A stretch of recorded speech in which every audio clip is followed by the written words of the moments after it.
Friends, എല്ലാ കൂട്ടുകാർക്കും പുതിയൊരു വീഡിയോയിലേക്ക് സ്വാഗതം. അപ്പോൾ നമ്മളെല്ലാവരും കാത്തിരുന്ന K2ൻ്റെ 2015 സ്കീമിൻ്റെ റിസൾട്ട് എല്ലാം കഴിഞ്ഞ ആഴ്ചയോടെ പബ്ലിഷ് ചെയ്തിട്ടുണ്ടായിരുന്നു. അപ്പം അത് നമുക്ക് റീവാലുവേഷനും അതേപോലെ ആൻസർ ബുക്ക് കോപ്പിക്കും വേണ്ടി അപ്ലൈ ചെയ്യാനുള്ള സ്ലോട്ടും കാര്യങ്ങളും എല്ലാം നമ്മുടെ സൈറ്റിൽ ഇപ്പോൾ ലൈവായിട്ട് നടക്കുന്നുണ്ട്.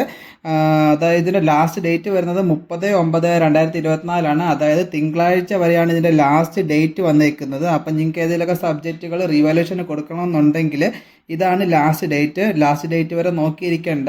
അപ്പോൾ ഇപ്പം തന്നെ ചെയ്യാൻ നോക്കുക. K2ൻ്റെ കാര്യമാണ്. ലാസ്റ്റ് ഡേ എല്ലാവരും കൂടെ കയറി സൈറ്റ് എററായി പോത്തേ ഉള്ളൂ.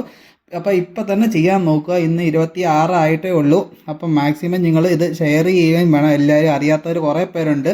അപ്പോൾ 2015 സ്കീമിൻ്റെ കാര്യമാണ് പറയുന്നത്. 19ൻ്റെ അല്ല, 2015 സ്കീമിൽ കുറേ പേര് ഇത് നോക്കിയിരിക്കുന്ന ആൾക്കാരുണ്ട്. ചിലപ്പോൾ ഒന്നോ രണ്ടോ സബ്ജക്റ്റുകൾ ഇങ്ങനെ സപ്ലൈ ആയിട്ട് വന്നിട്ട് ഇരിക്കുന്നവരൊക്കെ ഉണ്ട്. അപ്പോൾ അവർക്കൊക്കെ നല്ല ചാൻസാണ്. മാക്സിമം റീവാലുവേഷന് കൊടുക്കുക.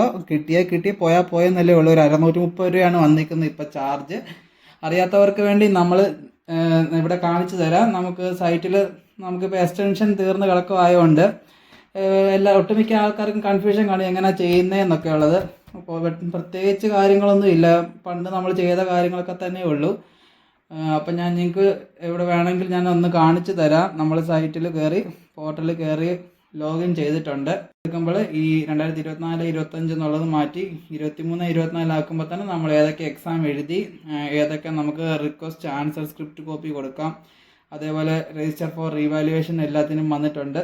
അപ്പം ഇവിടെ ഇത് ജസ്റ്റ് ചെയ്തിട്ട് പഴയ പോലെ സബ്മിറ്റ് ചെയ്തിട്ട് പേയ്മെൻറ്റ് അടയ്ക്കാവുന്നതേ ഉള്ളൂ. ഓൺലൈനാണ് പേയ്മെൻറ്റ്. എല്ലാ ടൈപ്പ് പേയ്മെൻറ്റുകളും അക്സെപ്റ്റഡ് ആണ്. UPI കാർഡ് എല്ലാം അക്സെപ്റ്റഡ് ആണ്. അപ്പോൾ നിങ്ങൾ ലാസ്റ്റ് ഡേറ്റ് വരെ നോക്കിയിരിക്കേണ്ട. പിന്നെ ഏതൊക്കെ സെമസ്റ്ററിൻ്റെയും ഏതൊക്കെ പാർട്ട് ടൈം അതേപോലെ ഏതൊക്കെ വന്നിട്ടുണ്ടെന്നുള്ളതിൻ്റെ എല്ലാം ഒരു സ്ക്രീൻഷോട്ട് ഞാൻ നിങ്ങൾക്ക് ഇവിടെ സൈഡിൽ കൊടുത്തേക്കാം. അപ്പം ഒട്ടും സമയം കളയണ്ട. അതേപോലെ എക്സ്റ്റൻഷൻ്റെ കാര്യം പലരും നമ്മളോട് ചോദിക്കുന്നുണ്ട്. എക്സ്റ്റൻഷനെ കുറിച്ച് നമുക്ക് K2ന്ന് ഒഫീഷ്യലായിട്ടൊരു അറിയിപ്പ് ഇതുവരെ വന്നിട്ടില്ല. പക്ഷേ എക്സ്റ്റൻഷൻ ഉണ്ടായിരിക്കും എന്ന് തന്നെയാണ് ഇപ്പോഴും പറയുന്നത്. അപ്പം നമ്മുടെ ഇന്നത്തെ കൊച്ചു വീഡിയോ ഇവിടെ തീരുകയാണ്. പുതിയൊരു വീഡിയോ ആയിട്ട് അടുത്ത ദിവസം വരുന്നതുവരെ it's me Harikrishnan signing off. K2 പരമായിട്ടുള്ള പുതിയ കാര്യങ്ങൾക്ക് വേണ്ടി നമ്മുടെ ചാനൽ ഒന്ന് സബ്സ്ക്രൈബ് ചെയ്ത് വെച്ചാൽ പെട്ടെന്ന് നിങ്ങൾക്ക് നോട്ടിഫിക്കേഷൻ സാധനം കിട്ടുന്നതായിരിക്കും. അപ്പം എല്ലാവർക്കും ബൈ.